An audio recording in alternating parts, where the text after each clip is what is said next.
And I want to thank for being host at the classical school here by the chairman of the Jacksonville Classical Academy, Ambassador John Rood, head of school, Dr. David Withen, and then Jennifer Mills, one of the teachers, is here. Will also provide some insight. And then we got Representatives Byrd, Duggan, and Yarborough. So I want to thank them for being here. Thanks for their support, and look forward to them having a productive special session next week.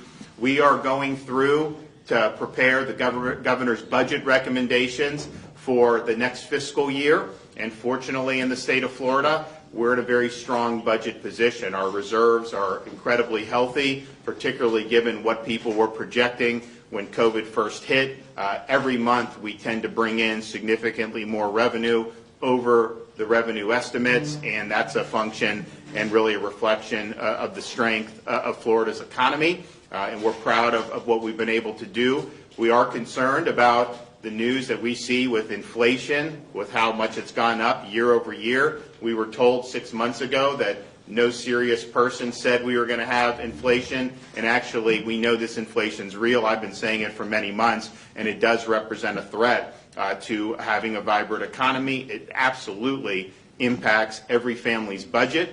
And then you see things, staples, groceries, gas prices, all those things are really, really significant.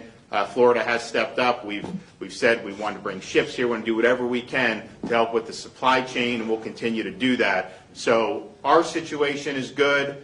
We have a lot of strong fundamentals.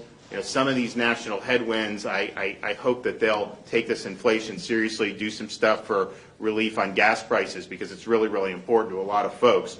Nevertheless, here we are with looking at what we're going to do for the upcoming fiscal year and when we submit our budget. And we're still working on different parts of the budget, but I'm happy to be able to come here today and provide an overview of what our education budget is going to look like in the governor's budget recommendations. And excuse me, as many of you know, we've done an awful lot since I became governor. We've invested in increasing teacher pay. We've invested in early learning. We've expanded school choice. We've invested in vocational and technical education.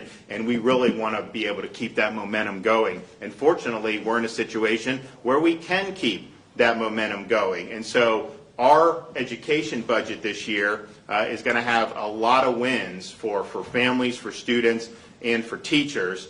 I'm proud to say that we will be including $600 million to continue to boost teacher pay. We've been doing that the last 2 years. We're going to be able to do it even more, and this is the highest level we will have done over the last 3 years. Our goal is to increase particularly the average minimum salary in the state of Florida so we can continue to attract great people into the teaching profession. When I became governor, the average minimum salary was around $40,000. Now it's close to $47,000. And with our proposal, we're going to be in a really, really good spot. Certainly one of the top 10 in the country, and we may even be in the top 5 in the country. We also had great success this past year with doing bonuses for our principals and for our public school teachers. The school year 2021 was unique because it was COVID, and we were the only large state to have schools open in person for the entire school year. And I think we had a lot of principals, a lot of teachers that worked very hard and did well. So we were able to do $1,000 bonuses for 177,000 total principals and teachers across the state of Florida. And I'm happy to say that we are going to be including those bonus payments in this budget for next year because we're still having to work very hard. I'm glad that we're in a much better spot on a lot of the stuff. Of course, here at Jacksonville Classic, they've been in-person, normal school from the beginning, but we've now gotten pretty much the whole state in a really good spot, and we want to continue to do that. So those $1,000 bonuses, I think, are very meaningful, and I think it's something that we want to continue to do. Our budget will have a record of per pupil funding. We will have $8,000 in per pupil funding. That's the highest amount that we've ever had in the history of the state of Florida. We will be increasing the base student allocation by $124. That is the largest increase in nearly a decade in the state of Florida. And if the legislature accepts our proposal, from the time I took office until now, we will have seen really, really strong increases in the funding. We're also going to be including $421 million for school safety and for mental health initiatives, and that includes money for school hardening grants, money for safety initiatives, particularly for our Jewish day schools, and of course the First Lady's been intimately involved with supporting mental health, particularly for our K through 12 students, and so we're very excited about that. We also are going to have in the budget $15.5 million to use to replace the FSA with our new progress monitoring system, and that'll be recurring funding because the progress monitoring tools are more interactive, they're more nimble, they provide more feedback in ways that are helpful for parents and teachers and for students. But we said that one of our major legislative proposals this coming year would be to eliminate the FSA and replace it with progress monitoring. And we're following through on that in the budget to make sure that we have the resources to be able to do the progress monitoring and do it in a way that is really value added and allowing more time for teaching, more time for learning, less time for testing, and more effective feedback for all involved. Also, we're continuing our commitment to civics and civic engagement. We're going to be investing another $500,000 into the Florida Civics and Debate Initiative to expand access to the program into every school district in the 2022-2023 school year. And this is in addition to the $106 million investment in civics education that I announced earlier this summer, which will provide teacher bonuses for any teacher earning the Florida Civics Seal of Excellence. And I think there's going to be a lot of teachers that are going to want to do that, and we think it's going to be a very powerful program. Also, to further our efforts to make Florida the #1 state for workforce education, we're including $534 million to support workforce education program. That includes $100 million for the new Workforce Development Capitalization Grant Program. That will create and expand workforce development programs at Florida school districts and at state colleges. And that's one of the things that I've been really insistent upon. People think workforce and they think sometimes exclusively state colleges. It's a great tool. We want to work with the state colleges, absolutely. I mean, if you're producing nurses and some of these other, you got to do it. But I also see huge opportunities for our school districts to be able to provide credentials and get some of their students that graduate from high school into jobs immediately. And these are high demand jobs, they pay well, and you're able to really make a good living without having to go into crippling debt. Now in Florida, we're holding the line on university tuition. It's affordable. We're going to keep it that way. We're not going to let them raise tuition. And so we provide a good value for higher education, but there's a lot of places that don't. A lot of these schools cost a lot. They cost an arm and a leg. Kids go deep into debt, and then they end up with degrees in some instances that they could have had. They end up with degrees that aren't really paving the way for anything. They end up with jobs they could have had out of high school. So this is important for workforce, and it's something that we are absolutely committed to, not just for people who are out of school, but within our school districts, making sure that students realize that they have a lot of different avenues to be able to succeed. So all in all, Florida is the education state. We now rank #3 in the latest Quality Counts rating for K-12 by Education Week, and we're ahead of the national average in almost all the individual categories, right, Richard? I mean, in terms of all the different things that you're doing. And that doesn't happen by accident. That's because there's been a lot of emphasis on this. We want to make sure that people have the tools that they need to succeed.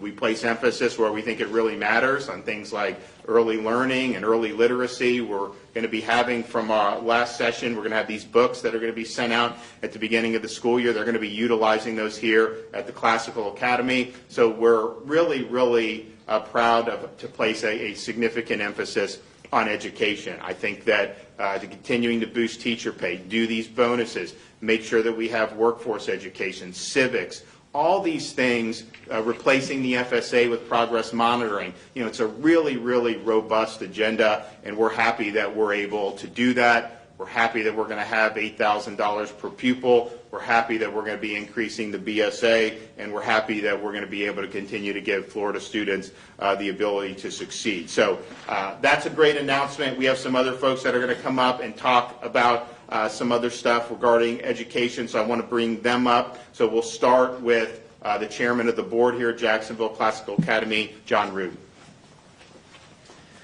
Thank you, Governor. On behalf of the students of the school, the teachers, the parents, the administrators, I want to thank you for coming to Jacksonville Classical for this very, very important announcement today. The teachers, I have to admit, are extremely pleased with what has happened so far under your leadership. We're primarily first-year teachers, and our teachers have received over $6,000 per year in an unexpected raise. And it's something that is well deserved and very much appreciated. And I think all of us in the school love to hear the depth of support you are going to be providing and funding for the public education system. And we all know how important education is and how important it is to have, for the schools to have the tools to help the children get ahead. So for what you're doing, what you've announced, I want to thank you very much. Appreciate it. Okay, David, come on up. I'd like to second that and thank the governor for coming today and for everything. Jacksonville Classical Academy is a school of more than 100 faculty and staff members, more than 800 students, and we draw our students from every neighborhood, every background in Jacksonville.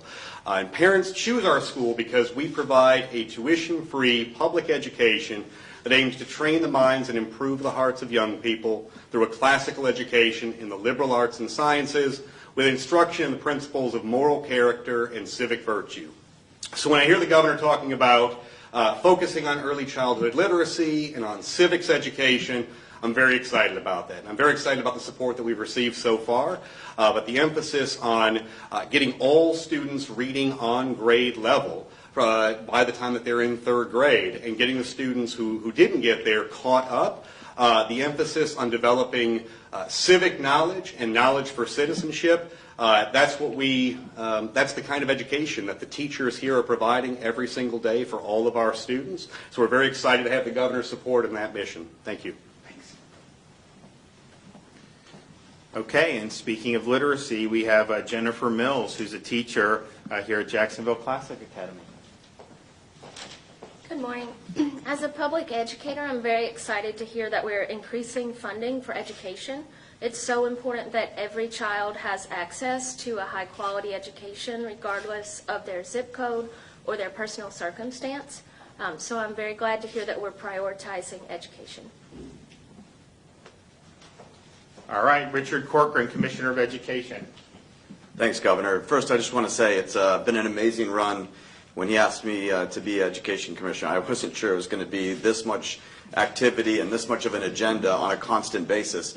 But we always said, what changes education? And before I even get to that point, why is it so important? Education is the one thing left that will save our country, protect our futures, and bring about another 200 plus years of prosperity. So we know that. It's got to be an education. And then how are we doing it? Governor DeSantis from the get-go said ACT, accountability, we got to make sure that we measure, because if you measure, you care.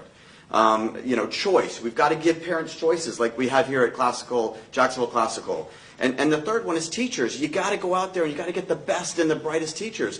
I don't care if you teach, you have a great teacher, they can be under an oak tree outside, not even in a building, and they can impart knowledge and truth and wisdom to those children like nobody else can. The one thing that we know, you put a child in front of a great teacher, and maybe they've had not had a great education, that one great teacher can change them in one single year. And so when you see this massive investment, and what does that mean? You take the entire Southeast, we're #1 in minimum teacher pay. You take the Northeast, we're tied at best, at a minimum for first. So now you're going to have all these people who want to come to Florida because they're going to get the best compensation and be in an environment where you have great accountability and you have great choice. And it's a game changer. So you look at these metrics that the governor's talking about. Accountability, what's our agenda? We went from 50th and now, as he said, we're #3. And accountability, he's not done on that. We're going to absolutely turn upside down the accountability system by getting rid of the FSA and going to a much more meaningful progress monitoring system where you're tracking these kids throughout the whole year and making sure you can catch them before it's too late and then make the necessary adjustments. Choice, the massive expansion of choice. And I'd be remiss if I didn't thank these legislators who have, under the governor and the legislature, have the largest expansion of school choice in the history of the state. And now you have these teacher compensation and this investment in public education, the largest increase in the BSA in over almost a decade, the largest increase in our per pupil funding of $8,000, $188. You take the school hardening and you take the mental health, which, as he mentioned, is just been passionately fought for by the First Lady. They're almost essentially doubled in the time that he's been governor. These are just transformational things which absolutely, as our headmaster here said, these are things that transform the hearts and the souls and the minds of the next generation. And you want to know the best predictor of what the future of this country, what the future of the state looks like, if you can go back to Socrates, Hawk, Lobs, I'm messing it up, Hobbes and Locke, thank you. I was close.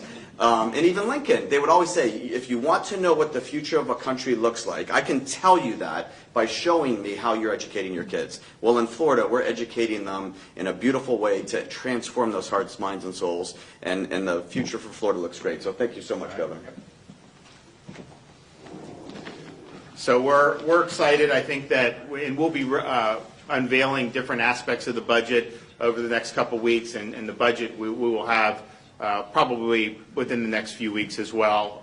But this is something that's really important. And so continuing to boost teacher salaries, doing the teacher principal bonuses again, having an increase in the BSA and an increase in the per pupil spending, having $421 million for safety and mental health initiatives, putting a recurring money so that when we replace the FSA, we have an effective progress monitoring system that's going to give real feedback to parents, students, and teachers, continuing supporting civics and workforce education. This is all really, really important stuff, and I think we're going to get strong support from the legislature. It's easier to do stuff like this when you have a strong state. And the fact of the matter is we've kept Florida open, we've kept people employed, we've saved people's businesses.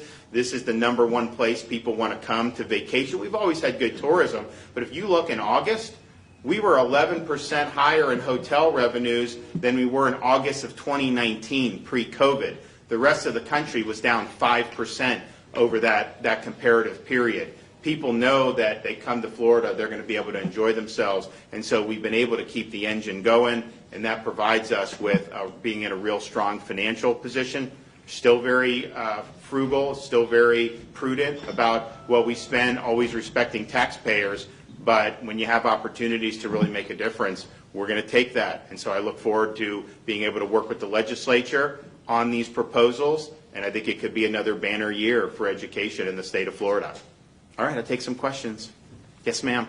Governor, we wanted to ask you about a story that's been of interest to a lot of our viewers, these migrant flights to the Jacksonville area. Your spokesperson told us your office is aware of 78 such flights in recent months. She says state law enforcement has briefed the office about this. Which law enforcement agency is that? And can you provide specifics about these flights, when they landed, who was on board, how many? So here's what happens with these flights. There's no notification to the state of Florida. These are done mostly in the middle of the night, and it's clandestine, and we really have no say into it. So what we're going to do, so I don't know on the top of my head everything, but we could provide. I know when we initially got wind of this, it wasn't through normal channels. It's people in the federal government who are effectively leaking this to us so that we have a heads up on it. I've talked with Mayor Curry. I've talked with my folks. We need to talk to the airport people. We're going to get together and figure out what we can do in the immediate term to protect folks in Florida. And then obviously, as the legislature comes back, I think about it, you have an open border in violation of U.S. law. The president has said that basically they want to even pay reparations to people who came illegally. Just think about that. You as an American, you get higher gas prices. You get higher grocery bills. You get told basically to just grin and bear it. Someone breaks the law, comes illegally, and they're going to cut them a check for hundreds of thousands of dollars. That is just unbelievable. But that's what we're dealing with. So they're not enforcing the law. I had people there to help Texas, Governor Abbott. We had some of our state law enforcement there in June and July, and they did a great job. But what would happen is people would come illegally, our folks would apprehend, you turn them over to the feds, and then the feds put them on a bus and send them around, or put them on flights and send them all over the country. How is that something that's effective? So we have to look at that and say, we are suing the Biden administration over that. We have a pending lawsuit. I think we can be successful on it, but that's not going to happen overnight. Then we have to look at, okay, if these contractors are being contracted by the federal government and they're imposing problems on us. We had somebody that was murdered by somebody that was brought in by Biden. We should be able to have consequences for those contractors. And your ability to do business in Florida, I think, should absolutely be curtailed based on whether or not you're bringing problems or not bringing problems. And the fact of the matter is, this border should be secured. We know what to do because it was working prior to Biden taking office. So they should do that. But we are going to work with the folks here in Jacksonville. And the problem is, the federal government has basically the runway when it comes to air traffic in this country. So I don't control the airspace. City of Jacksonville doesn't control the airspace. The feds control the airspace. So they can shut us out. Now this lawsuit, maybe we'll get some relief from the lawsuit. But short of that, we need to get together and figure out ways to be able to do it. We knew, one of the things that was concerning to me, and look, you can't prove any of this stuff, but they were bringing flights in May and June, we found out here. And why was that? And then Jacksonville, you saw what they had to deal with some of the COVID stuff. So there's all these things. It's just like, why? Why not just kind of let folks alone? So there's absolutely going to we're going to have action across a wide variety of fronts. If I may follow up again, which law enforcement agencies are providing this information, and do you have any details about the number of flights, when, the number of people? So in terms of like each individual flight, I can tell you, I know that they started in May, and I know that they've continued. Whether they have the ledger of everything, you'd have to talk to my office about that. But our state law enforcement agencies are engaged in this. And again, this is not something that we're given ahead of time. This is something that we find out after the fact. And I talked with the folks at the Jacksonville Aviation Authority. Feds come in, they do it, they got a bus. My view would be, why don't we, if they're going to come here, we'll provide buses and provide them. I will send them to Delaware and do that. If he's not going to support the border being secured, then he should be able to have everyone there. So we will do whatever we can in that regard, and we are absolutely going to do everything we can. Can you name some of those private contractors you're talking about, Governor? Well, I could, but I'm not going to do it right now. I think that we want to maybe have discussions with some of them, because you have charter air, and then you also have buses, and I think we want to have some discussions. I'd like to get to a place where we're in a better spot than we are now. Just think about it. If they're not going to do anything to change this, maybe we'll win in court. Maybe we'll have something that pushes back. But even then, you saw what happened with the OSHA decision. It was stayed by the Fifth Circuit Court of Appeals, meaning not in effect. And what did the Biden administration say to businesses? Ignore the court and follow our rule anyways. And so I think that they basically said, to hell with these court decisions. They're going to do whatever they feel like doing. And so that's something that's problematic, because we can even win in court and they may disregard that. So we're going to do all we can. But there are definitely, I think, from a contractor perspective, we've really got to have a big conversation with some of those and then see what we can do in terms of this. Unfortunately, over the years, and we've looked at different things to do, unfortunately, over the years, federal courts have basically said illegal immigration is something for the federal government. They have the jurisdiction. So when states want to go in and protect themselves, they have not looked kindly on some of those things. And I'm not sure that's the right decision, but clearly, if it's the federal government's responsibility, but then the federal government defaults on that responsibility, then the states still have their hands tied. I don't think both can be true. If it's a federal responsibility, then they have a responsibility to discharge the duties and enforce the law. If they're not doing that, then clearly, I think a state should be able to come in and provide protections. And so that's what we're going to be looking to do. Governor, two-part question real quick. When it comes to these undocumented immigrants, you're saying that they're coming in at 2 and 3 in the morning, late at night. Are we talking about by the dozen, by the hundreds, and are these asylum seekers? Where are they, sir? Well, I think in the flight that is in question for the individual that posed as a minor, came in, was really in the 20s. I think that flight was one with people that were at least posing as being under 18. So what you do is you have people that are coming to the border, a lot of kind of like 16, 17-year-old males coming. They're treated differently than somebody that was over the age of 18. And so that particular flight was supposed to be, I think, what they call, UACs. And they were on a bus, and I think many of them taken to the Homestead facility down in Southwest Florida. And I know that that's been the case with other ones. Now we're also looking at buses from South Texas, where are those buses taking folks, and buses that are coming in to the state of Florida and certainly in other parts. It's interesting. If you're trying to deter kind of illegal migration in the interior of the country, if you come illegally and they don't catch you, it's actually in some respects worse than if they catch you, because when they catch you, they'll give you money or potentially put you on a conveyance to get you somewhere, whereas if they don't catch you, you're kind of on your own and you don't necessarily get any money from the government and everything. Really, really perverse incentives. All right, well, we will be back. I am going to be working. I've talked to the mayor, and so I just let people know in Northeast Florida we are going to work together, and we just want to make sure that our communities are protected. Thank you. All right.